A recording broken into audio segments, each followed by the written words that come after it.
So it's come to our attention that some of our friends and family don't really know how to use the YouTube app.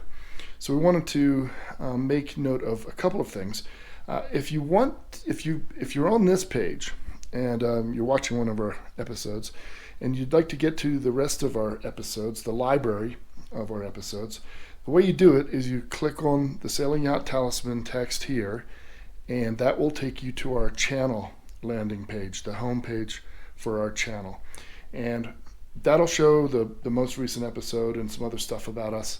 But you'll notice up here that there's a videos tab. And if you click on the videos tab, that's where the library is. You'll be able to choose any of the episodes that we've produced over the years. And then also we have a playlists tab as well. In the playlist tab, a playlist is a grouping of videos. And that way you can kind of just watch videos about, say, projects or boat shopping, what kind of boat to buy, and some other types of playlists as well. Anyway, that's the quick and dirty on how to get to the older episodes. And so now we'll just get to the new one.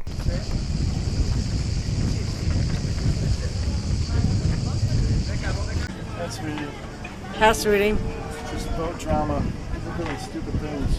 Catamarans on top of the rocks. Here we're in about 2 feet of water. Got these guys out here trying to figure out what to do. Got these two rafted up. Plenty of room in the long line land. Don't understand. It's late in the afternoon and everybody's wanting to get to happy hour. That's what I think.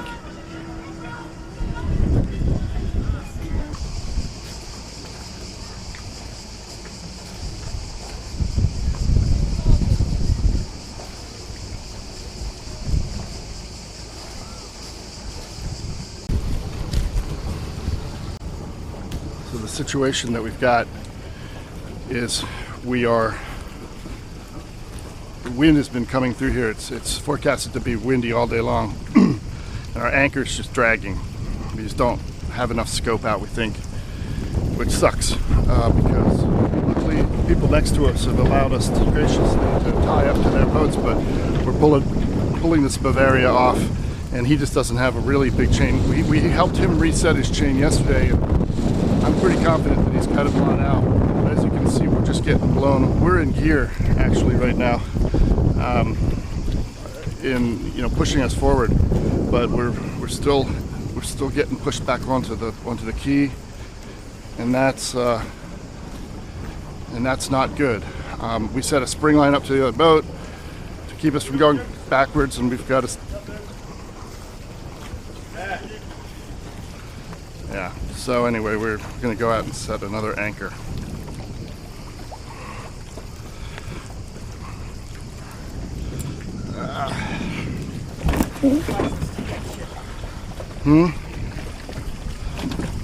That's good enough for now.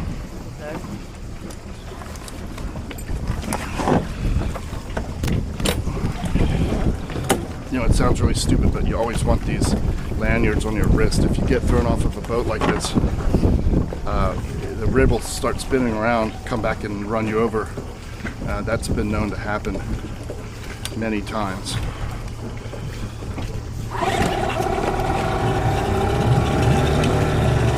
You pull me forward because I'm kind of on his chain. There we are.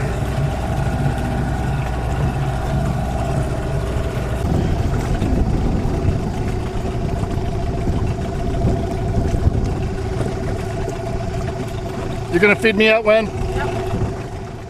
If you're gonna do this with a chain instead of a rod, you're not gonna be able to do it by just putting the anchor in the dinghy and having somebody pay chain out with a windlass.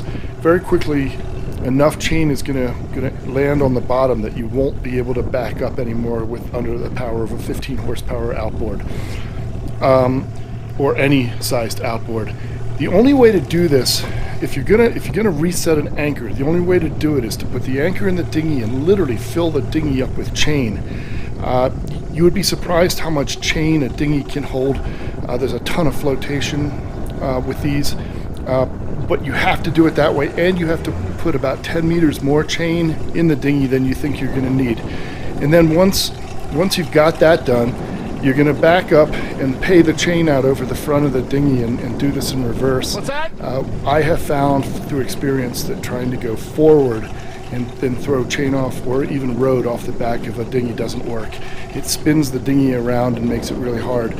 You're much better off going in reverse, and eventually you'll be laying chain out along the bottom as you go, and eventually you'll get far enough out that you can, the last thing you do obviously is throw the anchor overboard, and then the person on board will use the windlass to crank down on the anchor and hopefully get it set.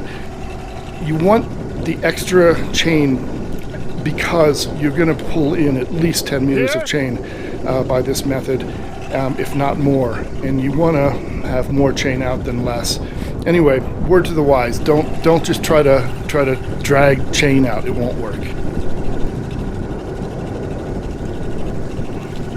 In this case, although I hate to admit it, I'm putting our boat safety ahead of other people's hassle factor and setting this road quite a bit upwind and probably across a lot of people's We're going to be on top of these people's anchors and chains. But what's that? The roads have a lot more stretch in them than chains do, and so in order for us to get any type of pull, I'm going to need to have it upwind, and I'm just figuring on budgeting the time that it takes to go help people untangle their chains if need be. But I think at the next opportunity, we're going to move our boat anyway. So the second the wind drops off, we'll be moving.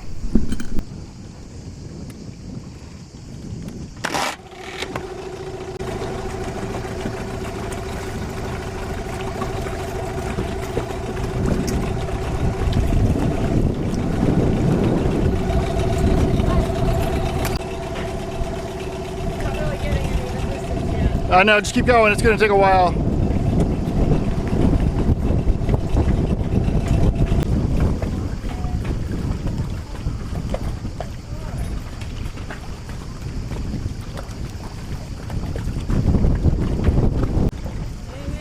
Yeah, I mean, I think it's working.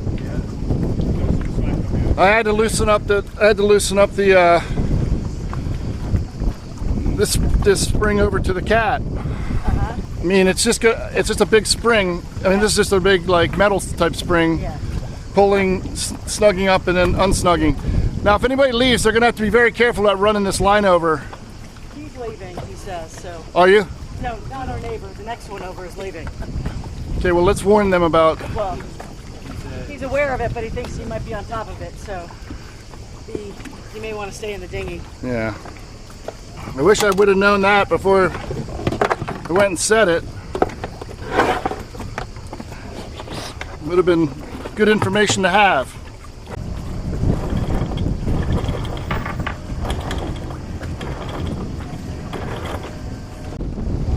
These people just lifted their anchor and I'm sure they're going to catch this road. We're running diagonally across everybody.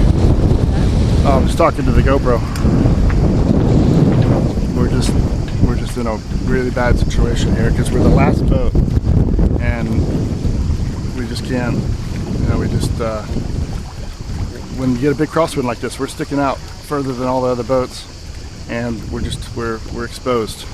So whether the anchor's dragging or not, it's definitely pulling the chain to one side, and the longer the scope you have out, the more likely that it is that you'll be able to pull a chain laterally across the mud and everything else.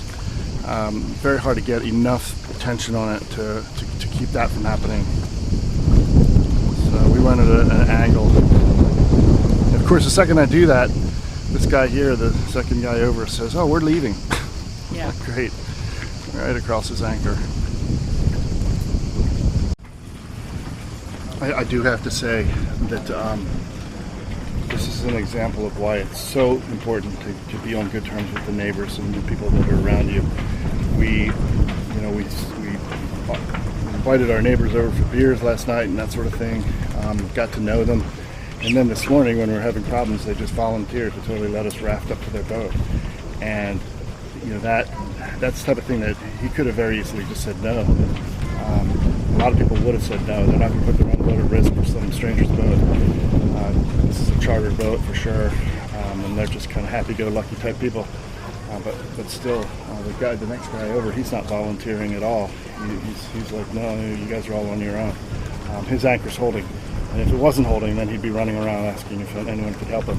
But anyway, that's just how things work in the marinas and in the harbors. The weather forecast gave us a 1 hour window in the morning where the wind would die down. We took that opportunity after being stuck for 2 days to pull out, and we were able to retrieve our main anchor. And ironically, a local guy diving told us that the chain was actually wrapped around a rock, and there was like a 90-degree angle, and that the anchor was completely set. So after all of this, it probably would have been fine, even with 20 meters, just to crank in on it. Anyway, we got the anchor up, no problem. We retrieved the other secondary anchor with the dinghy by hand, and that worked out fine.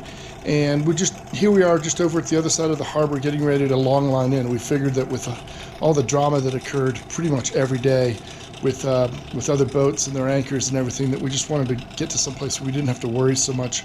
And so this is how it's done. Okay, here we go.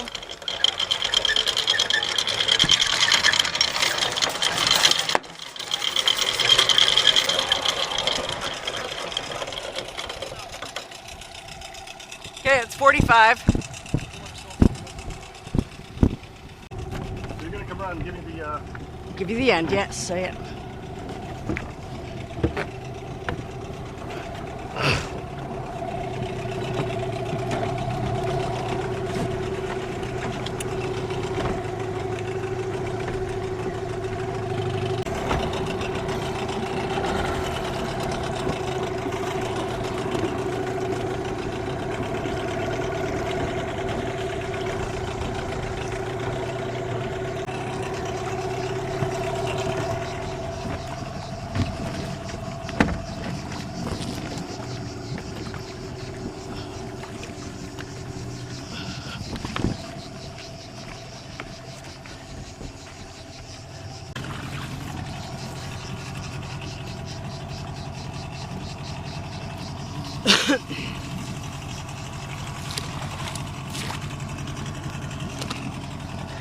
Okay.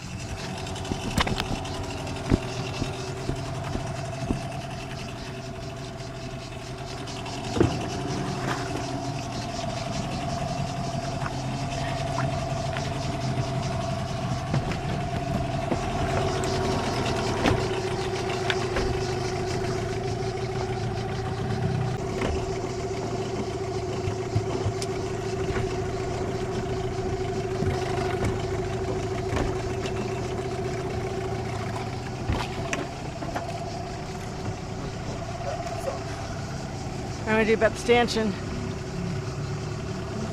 Around the... Yeah, I'm showing 6.3 here. Oh, it's hugely deep. Is that? It's quite deep. Okay, let me back up a little bit. Okay. Do you want me back on board or? No, hang there. Keep on. Okay. Give it to me.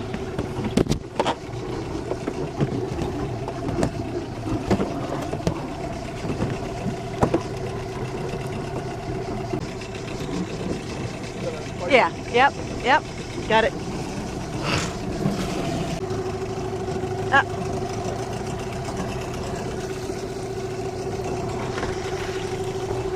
This isn't as easy as it looks.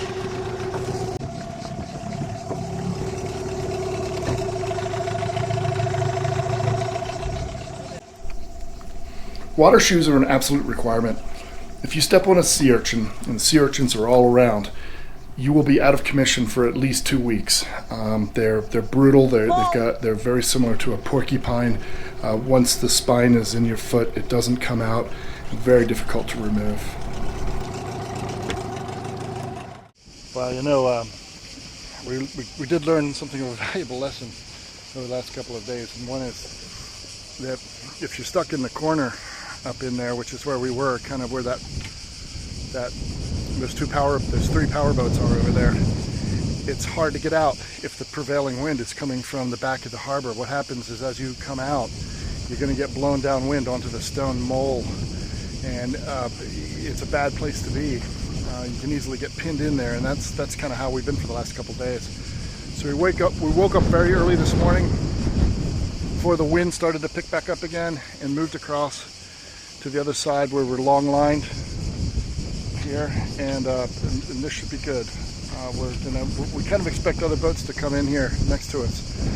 They have in the past, and there's a festival here tomorrow, so we suspect it's going to be pretty busy, and we just wanted to kind of get out of the way. These areas like this, people, especially when they're docking in windy conditions, they set their anchors in bad locations, and so we had an anchor line laid over us this morning. Plus we had to retrieve our own secondary anchor that we had deployed. So we had those two things happen early when there was nothing blowing here, and that was perfect, because I just would not want to have to do it right now.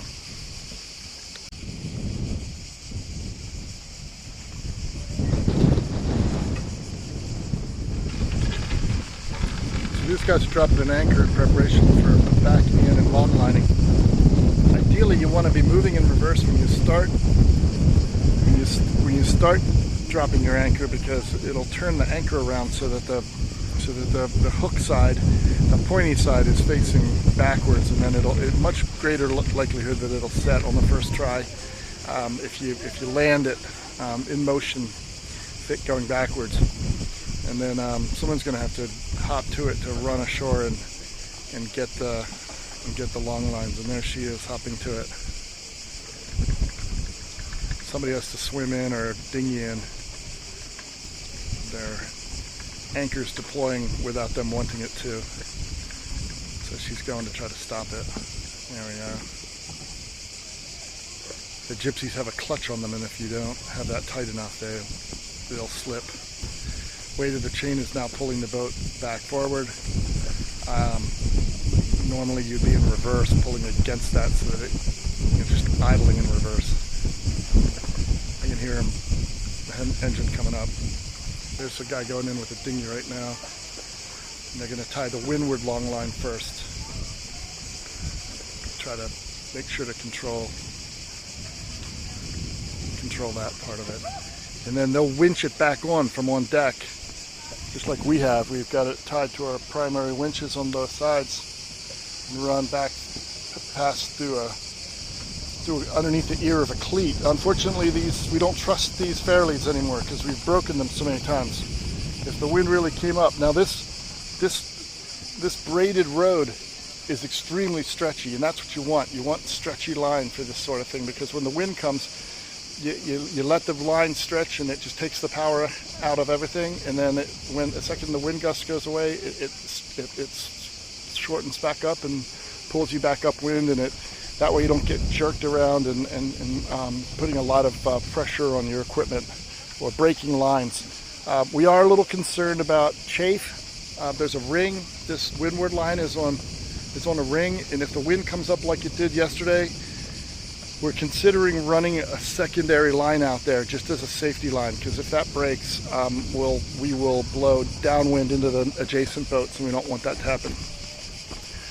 Over on this side, earlier I reset this with Wendy. We went and put a big braided road, which is much more chafe resistant, up through the hole in that stairwell or stairway across there, so that we would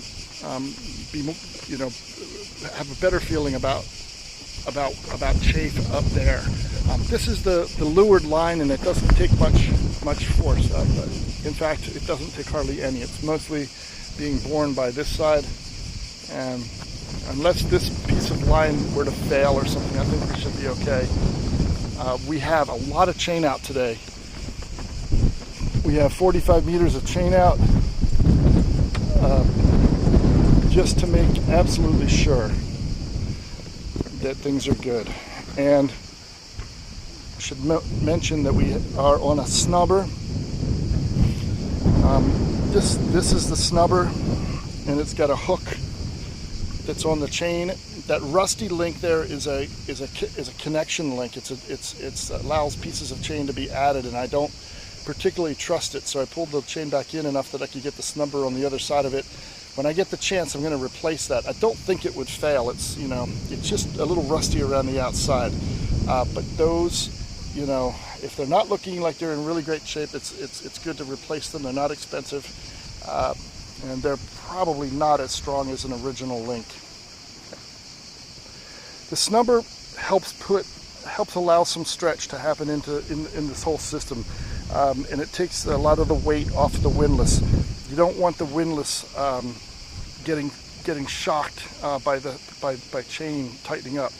The way the system works on these boats is that as the boat loads up with wind, it actually raises the chain up off the bottom. That's why having so much scope out, you can overdo it on scope, especially if you're just anchored, you know, with no stern lines. But more often than not, people put too little out, and that was kind of the situation we had when we were across the way.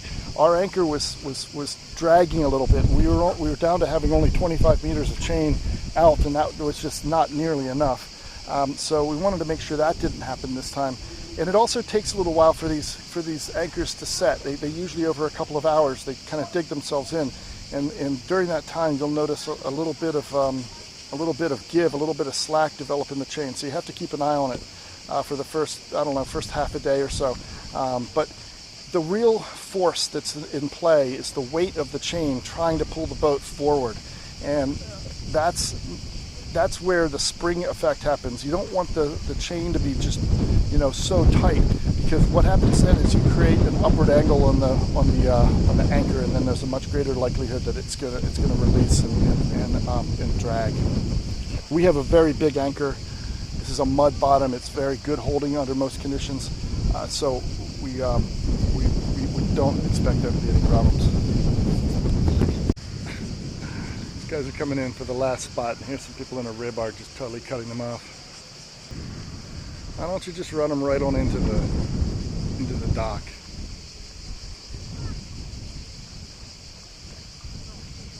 The situation here is that the driver is not driving. He's trying to put together some lines to tie up the rib, and his kids are just playing, and nobody's paying attention to what they're doing. Here the daughter's finally taking command.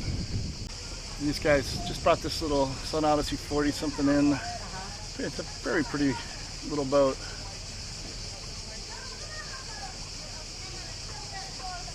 She doesn't have any more chain, so that's about as close as they're going to get. Yeah. This guy's actually not doing a bad job. He's crabbing the boat upwind, letting out anchor chain as they go. Hopefully they've got somebody with their long line ready and have to dive in or something. Maybe they're going to tie off to the neighboring boat, and that'll be good. We're upset. The other boaters are upset with these kids screwing around with their line.